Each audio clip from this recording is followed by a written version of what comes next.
الله الرحمن الرحيم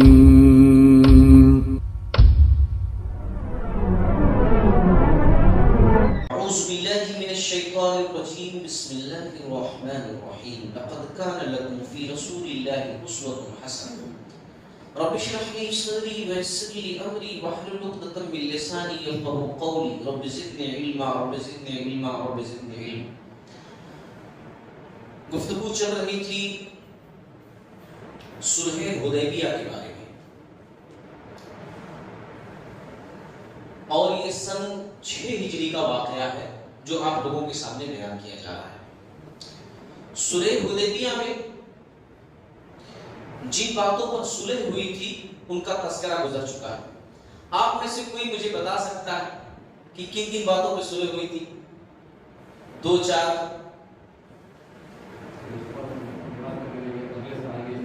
ایک عمرہ کرنے کے لیے اگلے سال آئیں گے،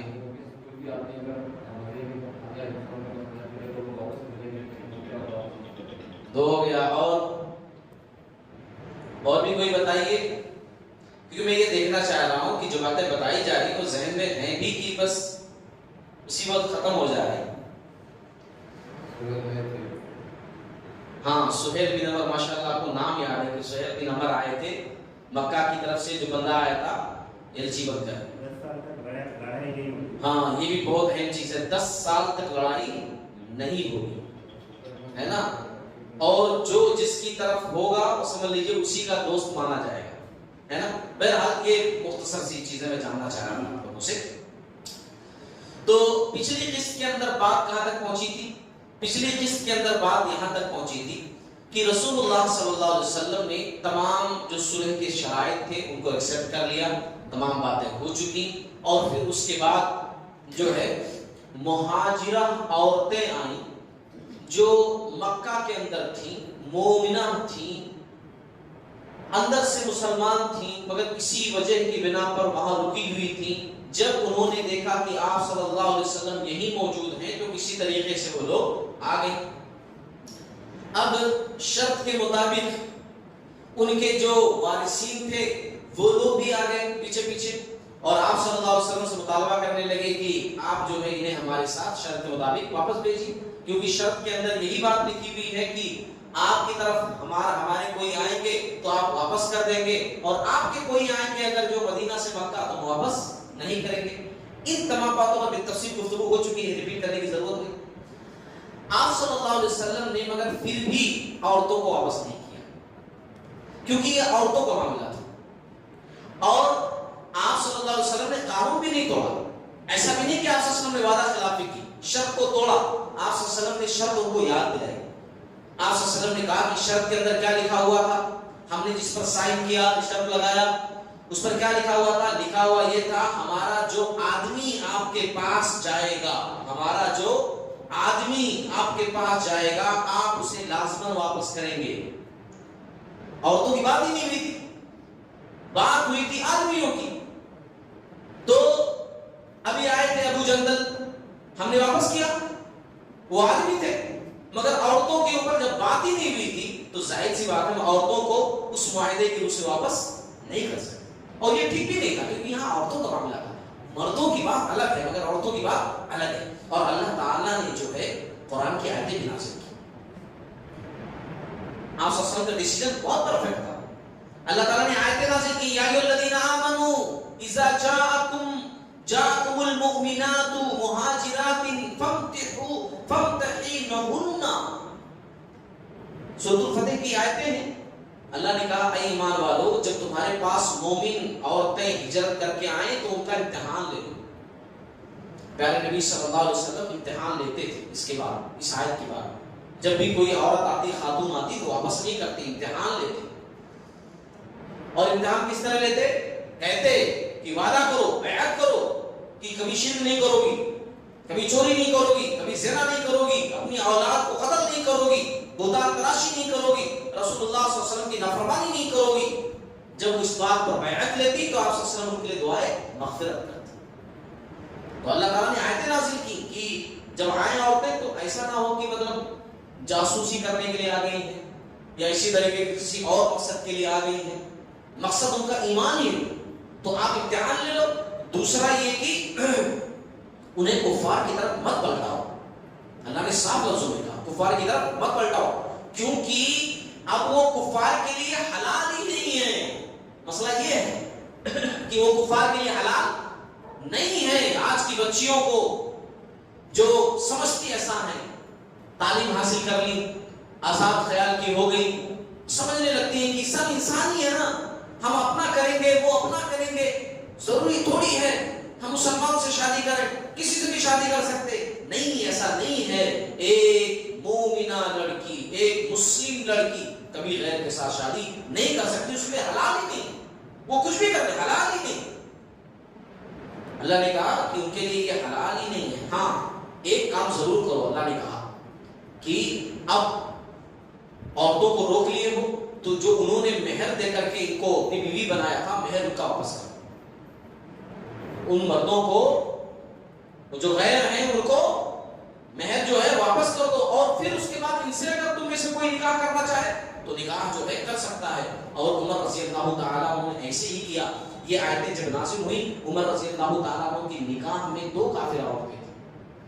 اس وقت تک منع نہیں تھا نا، اب منع کر دیا گیا نا، تو عمر رضی اللہ تعالیٰ عنہ نے ان کو طلاق دے دی، ان کو واپس مکہ بھیجا دیا عمر رضی اللہ تعالیٰ عنہ. تو دیکھیے کہ یہ بات کہ مہاجرہ عورتیں آئیں، آپ سسل میں واپس نہیں کیا. اچھا، اس واقعے کے بارے میں جو سورہ قرآن مجید کے اندر ہے، اس سورت کا نام کیا ہے؟ سورۃ الفتح. اور سورۃ الفتح کا نزول یہاں سے سب کچھ ختم کر کے آپ صلی اللہ علیہ وسلم جا رہے تھے مدینہ کی طرف، تو راستے میں سورۃ الفتح کا نزول ہوا تھا. لیکن پھر بھی میں بہت ساری باتیں قبل از وقت ہی بیان کر رہا ہوں. اس لیے بیان کر رہا ہوں کیونکہ ابھی معاہدے کے جو شرائط، جو کنڈیشنز گزرے ہیں، جو حالتیں گزری ہیں، وہ سب آپ لوگوں کے ذہنوں میں ہیں. تو یہ باتیں سمجھنا آپ لوگوں کے لیے آسان ہوگی. اگر یہ باتیں ذرا دور ہو گئی آپ سے تو پھر جو میں کہنا چاہتا ہوں، جو میں بتانا چاہتا ہوں، وہ آپ لوگ سمجھ نہیں پائیں. اب ہم گفتگو کس بات پر کریں گے کہ اللہ نے سورۃ الفتح کے اندر کہا اِنَّا فَتَحْنَا لَكَ فَتَحًا مُبِينًا. اے نبی، یہ بہت بڑی فتح ہے، بہت بڑی فتح، فتح مبینہ، بہت بڑی فتح. مسلمان بڑے کنفیوز تھے. ہم ہار کر کے آئے ہیں، جو کرنا چاہتے تھے وہ کر نہیں پائے، جہاں جانا چاہتے تھے جا نہیں پائے، خانہ کعبہ کا دیدار کر نہیں پائے، طواف کر نہیں پائے، ہمیں راستے سے روک دیا گیا. ہمارا بندہ ہمارے پاس آیا، ہمارا بھائی ہمارے پاس آیا، ہمیں نم آنکھوں سے اس کو واپس کرنا پڑا، ان لوگوں کے حوالے کرنا پڑا. اور یہ بہت بڑی فتح ہے. سمجھ میں نہیں آ رہا تھا. اب ہم اس پر بات کریں گے. بعد میں حالانکہ سب کو پتا چلا کہ واقعی میں بہت بڑی فتح ہے، لیکن اس وقت سب غم میں ڈوبے ہوئے تھے. کسی کو سمجھ میں نہیں آ رہا تھا کہ رسول اللہ صلی اللہ علیہ وسلم نے ایسا ڈیسیژن کیوں لیا، ان کی ہر کنڈیشن کیوں مان لی. سب غصے میں تھے، سب غم میں تھے، سمجھ میں بات نہیں آ رہی تھی. بعد میں سب کو سمجھ میں آئی. وہ باتیں میں بتانا چاہتا ہوں کہ کس طرح سے یہ معاہدہ جو بظاہر دکھ رہا تھا کہ یہ شکست ہے مسلمانوں کی، یہ فتح کیسے. دیکھو، سب سے پہلی چیز جو صلح ہوئی نا، صلح، اللہ تعالیٰ نے سورہ فتح کی آیت نمبر 25 کے اندر بات کہی ہے کہ صلح، حالانکہ صلح کی شروعات آپ صلی اللہ علیہ وسلم نے کی، صلح کی پیشکش آپ صلی اللہ علیہ وسلم نے کی اور ان لوگوں نے قبول کی. اتنے سب ہونے کے باوجود وہ لوگ اٹیک کیے، حملہ کیے، مگر پھر بھی مسلمان جواباً حملہ نہیں کیے. نبی نے سب کرنے ہی نہیں دیا. کیوں؟ ظاہر سی بات ہے، نبی کوئی بھی کام اپنی مرضی سے نہیں، اللہ تعالیٰ کے حکم سے کیے. تو اس میں مصلحت یہ پنہا تھی کہ بہت سارے مومن مرد، مومنہ عورتیں مکہ کے اندر تھے جن کو مسلمان بھی نہیں جانتے تھے کہ وہ مسلمان ہیں. اب اگر لڑائی ہوتی اور ایک دم بھیانک لڑائی ہو جاتی تو اس میں گیہوں کے ساتھ گھومنے پہ سے جاتے، ان کو بھی نقصان پہنچتا کہ نہیں پہنچتا. مسلمان کے ہاتھوں مسلمان کا نقصان ہو جاتا، کتنی بڑی بات ہو جاتی.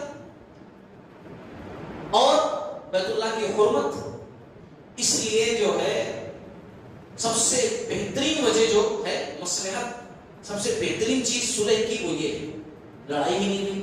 دوسری چیز، ذرا آپ لوگ غور، ان باتوں کو جو بتا رہا ہوں نا، ذرا غور سے سنیے جو میں سمجھانا چاہتا ہوں کہ فتح کیسے. ایک وقت تھا کہ قریش مسلمانوں کے وجود کو تسلیم کرنا نہیں چاہتے تھے. بدر کا واقعہ یاد ہے نا؟ بولے کہ چلو ان لوگوں کو کاٹ دیتے ہیں, مار دیتے ہیں, اب بھی کچل دیتے ہیں, کو ختم کر دیتے ہیں. ہے کون؟ ابو جہل وغیرہ. مسلمانوں کے وجود کو تسلیم ہی نہیں کر رہے تھے. ہے کون یہ لوگ؟ مگر اب جب انہی مسلمانوں سے یہ صلح کر رہے ہیں تو اس بات کی دلیل ہے کہ وہ سمجھ چکے ہیں کہ اب مسلمانوں کو کچلنا ناممکن ہے. جب سامنے والے سے آدمی صلح کر رہا ہے اس کا مطلب کیا ہے کہ مطلب اب ان سے لڑنا جو ہے ہمارے بس کی بات نہیں ہے. تو ایک وقت وہ تھا اور یہ وقت آج یہ کہ نہ صرف تسلیم ان کے وجود کو کرنا پڑ رہا ہے بلکہ معاہدہ کرنا پڑ رہا ہے. اور دیکھیے 10 سال جنگ بندی, سمجھ رہے اس بات کو؟ مسلمان کی تگ و دو, کوشش, یہ تمام چیزیں, بھاگ دوڑ, ان کا ماحصل کیا تھا؟ کس لیے اتنی کوششیں مسلمان کر رہے تھے کہ دعوت حق کے راستے میں, دعوت دین کے راستے میں مکہ کے لوگ آڑے نہ آئے اور کوئی بھی نہ آئے. ہم آزادانہ طور پر ہمارے نبی مسلمان دعوت حق لوگوں کے سامنے پیش کر سکیں. اب لوگ قبول کریں نہ قبول کریں الگ بات, مگر پیش کرنے کی پوری آزادی, پوری آزادی, مکمل آزادی. مگر مکہ والے بار بار ٹاکر آ رہے تھے, مکہ والے بار بار بیچ میں راستے میں آ رہے تھے. اور جنگ مسلمانوں نے شروع کیا نہیں کیا نا. بدر والے دن جبکہ ان کا قافلہ سیف نکل گیا تھا, باحفاظت نکل گیا تھا, پھر بھی لڑنے کے لیے آئے. کون آئے لڑنے کے لیے؟ مکہ والے ہی آئے نا. 313 کو 1000 ڈالنے کے لیے آئے. تو جنگ کی شروعات دونوں نے کی. پھر احد والے دن کون لڑنے کے لیے آئے؟ مکہ والے آئے نا. خندق میں کون اگر مدینہ پر اٹیک کیے؟ مکہ والے آئے نا. تو یہ جو تمام چیزیں ہوئی, مسلمان لڑنا بھیڑنا نہیں چاہتے. مسلمان کا مقصد ہی نہیں تھا مسلمانوں کا یا صلی اللہ علیہ وسلم کا کہ جو ہے قتل و غارت گری ہو, اموال لوٹے جائیں, خون خرابہ ہو, کوئی مقصد ہی نہیں تھا. جو کچھ ہوا تھا اپنے دفاع میں ہوا تھا, امن کے لیے ہوا تھا, دین کے لیے ہوا تھا کہ وہ لوگ بار بار دین کے راستے میں آ رہے تھے. اور اب جب وہ خود سامنے سے 10 سال جنگ بندی, تو مطلب یہ اس بات کا اعلان تھا کہ اب تمہارے راستے میں نہیں آئیں گے. 10 سال جنگ بندی, یہ باقاعدہ اعلان تھا کہ اب راستے میں نہیں آئیں گے. اور مسلمان جو چاہتے تھے وہ تو مل رہا تھا. 10 سال جنگ بندی, ہاں 10 سال دعوت و تبلیغ کے لیے کم آزادی, اور یہی تو مقصد تھا جو مل رہا تھا. اور اس کا مقصد الحمدللہ حاصل بھی ہوا. ہاں حاصل بھی ہوا اس کا مقصد. یہ معاہدہ جو 10 سال جنگ بندی کا تھا نا, 10 سال چلا نہیں. یہ سن 6 ہجری کا واقعہ بیان کر رہا ہوں نا. سن 7 ہجری گزرا اور 8 ہجری میں مکہ فتح ہوا. کیوں؟ ان لوگوں نے معاہدہ توڑا. مشکل سے 7 برس سے اوپر چل پایا ہے معاہدہ جنگ بندی کا. مگر آپ جانتے ہیں, غور کیجیے ذرا, ذہن دوڑائیے, 1400 مسلمان یہاں تھے. چلو ان کو کاؤنٹ مت کرو. احد والے دن مسلمانوں کی تعداد کتنی تھی؟ احد والے دن کتنی تھی؟ احد والے دن ہے نا, احد والے دن مسلمانوں کی تعداد ہے نا یہاں 1400 ہے. جب مکہ فتح ہوا تو 10,000 کا لشکر تھا. کتنا تھا؟